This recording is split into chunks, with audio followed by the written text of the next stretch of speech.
রাজধানীর উত্তরায় চেতনানাশক প্রয়োগ করে গৃহকর্ত্রীকে হত্যার ঘটনায় ২৪ ঘণ্টার মধ্যেই মূল আসামি গৃহকর্মী বিলকিসকে গ্রেপ্তার করেছে police bureau of investigation PBI. Police জানিয়েছে, চুরির উদ্দেশ্যে বাসার সদস্যদের চেতনানাশক ওষুধ খাইয়ে প্রায় ১১ ভরি স্বর্ণালংকার ও নগদ ১ লাখ টাকা হাতিয়ে নেয় সে। আর ওই ঘটনার সময়েই ঘটে যায় মর্মান্তিক হত্যাকাণ্ড। বিস্তারিত জানাচ্ছেন মাহতাব মিনহাজ। সিসিটিভি ফুটেজে দেখতে পাওয়া এই নারী নিজেকে গৃহকর্মী পরিচয়ে বিভিন্ন বাসায় কাজ নিতেন। কখনো এক নামে, কখনো আরেক নামে বিভিন্ন ছদ্ম পরিচয় ব্যবহার করে বাসায় প্রবেশ করাই ছিল তার কৌশল। এই ছদ্মবেশের আড়ালেই ঘটিয়েছেন একের পর এক অপরাধ। সবশেষ রাজধানীর উত্তরার একটি বাসায় ১৫ ফেব্রুয়ারি মারুফা পরিচয়ে কাজ নেন তিনি। কাজ নেওয়ার মাত্র ২ দিন পর ঘরের মানুষদের চেতনানাশক ওষুধ খাইয়ে লুট করে নেন নগদ টাকা ও স্বর্ণালংকার। ওষুধের প্রভাবে মারা যান গৃহকর্ত্রী আয়েশা আক্তার। গুরুতর অসুস্থ অবস্থায় হাসপাতালে চিকিৎসাধীন রয়েছেন তার স্বামী আনোয়ার হোসেন। ফিনিশ আপনার ঘরবাড়ি ও আঙ্গিনার সকল কীটপতঙ্গ ধ্বংস করে।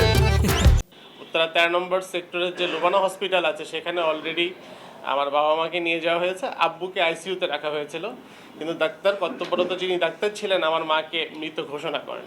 ঘটনার বিস্তারিত জানাতে সংবাদ সম্মেলনের আয়োজন করে police bureau of investigation PBI.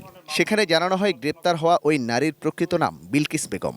ঘটনার সময় তিনি প্রায় ১১ ভরি স্বর্ণালংকার ও নগদ প্রায় ১ লাখ টাকা লুট করে পালিয়ে যান। ওই বাসায় ভিকটিমের পরিবারে সে তার নাম বলেছে মারুফা, কেয়ারটেকারের কাছে বলেছে মমতাজ। আমরা পরে তার নাম উদ্ঘাটন করতে পেরেছি, তার নাম বিলকিস। পিবিআই জানায়, বিলকিসের বিরুদ্ধে এর আগেও আরও ৫টি মামলা রয়েছে। অপরাধের পরপরই বাসা পরিবর্তন করে ফেলার কৌশল থাকায় তাকে গ্রেপ্তারে বিশেষ নজরদারি ও নানা কৌশল অবলম্বন করতে হয়েছে। এই অপরাধের প্যাটার্ন হচ্ছে এইভাবে যে সে অপরাধ ঘটিয়ে বাসা চেঞ্জ করে ফেলে। বাধ্য হয়ে ধোবাউড়া, ময়মনসিংহ এবং মেলান্দহ, জামালপুর এই সকল জায়গাগুলিতে অভিযান পরিচালনা করি, তথ্য সংগ্রহ করি।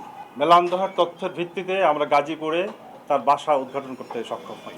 সংস্থাটি আরও জানায়, বিলকিস ইতোমধ্যে ১৬৪ ধারায় জবানবন্দি দিয়ে ঘটনার সত্যতা স্বীকার করেছে।